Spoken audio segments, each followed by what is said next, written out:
You ask Tiger to calculate. This deals with finding the midpoint between 2 points. The midpoint between the 2 points is 21.5, negative 79.5. Let's solve it step by step. Plot the 2 points and calculate the midpoint using the formula.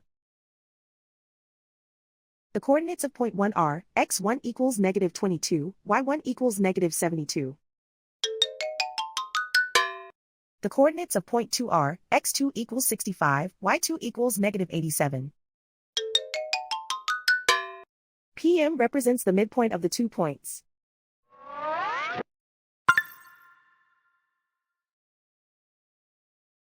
Use the x values in the midpoint formula to find the midpoints x. x1 equals negative 22. x2 equals 65. Simplify the arithmetic.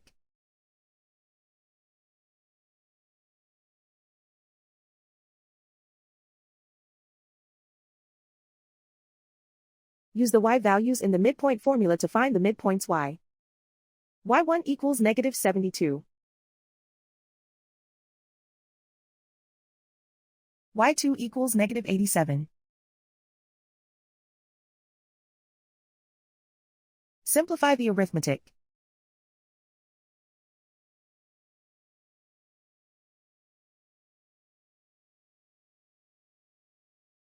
And so, the midpoint is 21.5, negative 79.5.